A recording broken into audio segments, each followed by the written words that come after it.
आप भारत और ओमान के बिजनेस हमारे ट्रेड को रिप्रेजेंट करते हैं।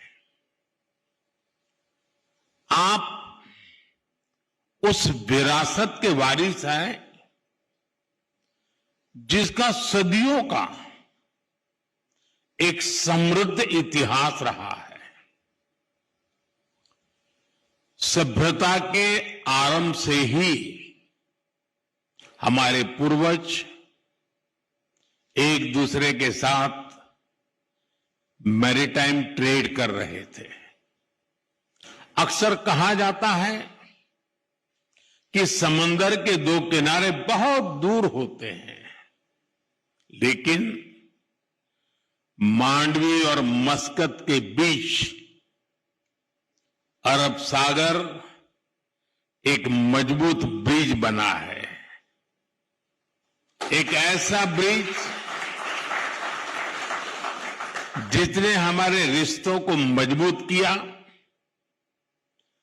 कल्चर और इकोनॉमी को ताकत दी।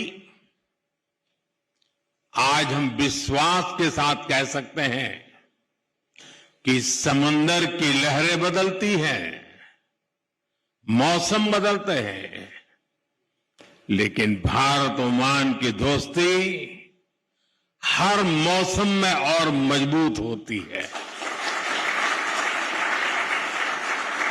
और हर लहर के साथ नई ऊंचाई को छूती है। फ्रेंड्स, आज बिजनेस वर्ल्ड में भारत की इकोनॉमी की रेजिलियंस की चर्चा होती है। लोग अक्सर पूछते हैं कि दुनिया में इतनी अनिश्चितता है, ग्लोबल इकोनॉमी भी मुश्किलों में है, तो ऐसे में भारत 8% से अधिक की ग्रोथ कैसे अचीव कर रहा है? मैं आपको इसका बड़ा रीजन बताता हूं। असल में बीते 11 वर्षों के दौरान भारत ने सिर्फ पॉलिसी नहीं बदली है, भारत ने अपना इकोनॉमिक डीएनए बदला है।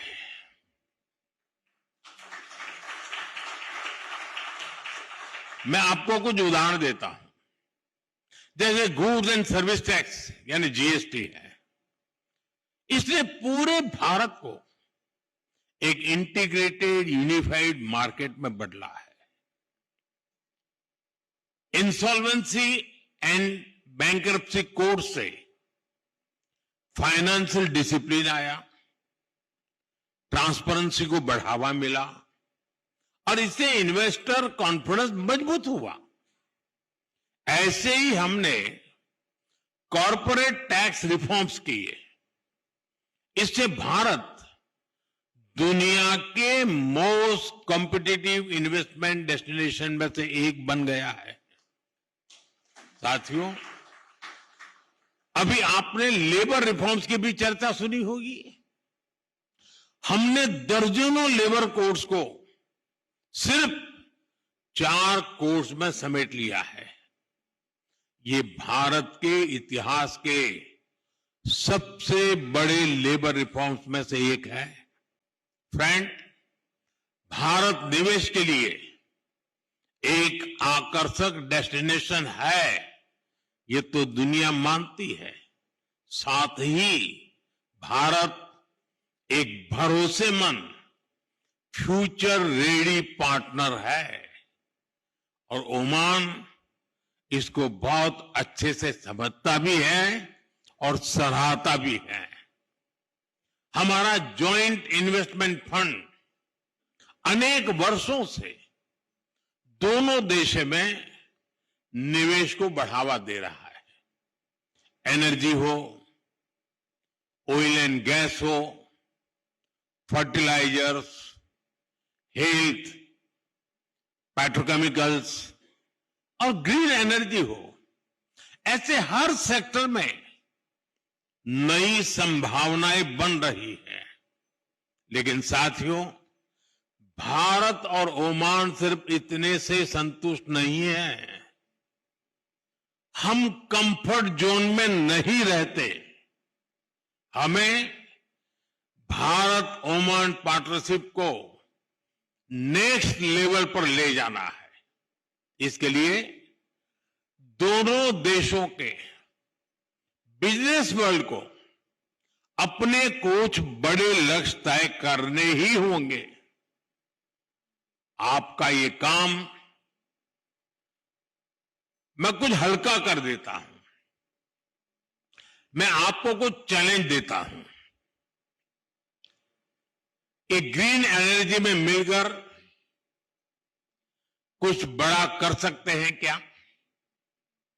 क्या हम अगले 5 वर्ष में 5 बड़े ग्रीन प्रोजेक्ट शुरू कर सकते हैं?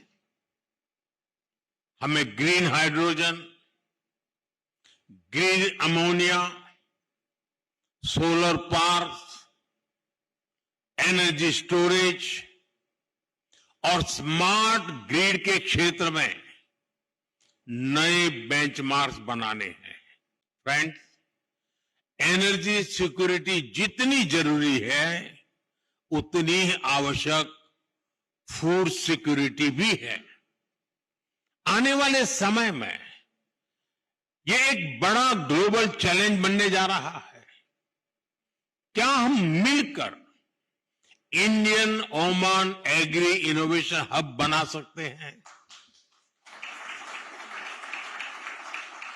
इससे ओमान की फूड सिक्योरिटी को मजबूती मिलेगी और भारत के एग्री टेक को ग्लोबल मार्केट तक पहुंचाने में मदद मिलेगी।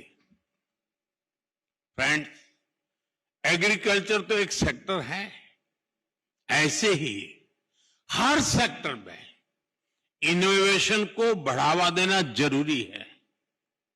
ऐसे में क्या हम ओमान इंडिया इनोवेशन ब्रिज की स्थापना कर सकते हैं?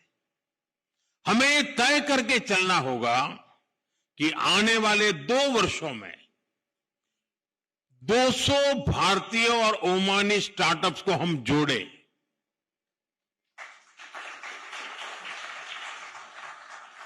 हमें ज्वाइंट इंक्यूबेटर्स बनाने होंगे, fintech sandboxes, AI and cyber security labs का निर्माण करना होगा और क्रॉस बॉर्डर वेंचर फंडिंग को बढ़ावा देना होगा।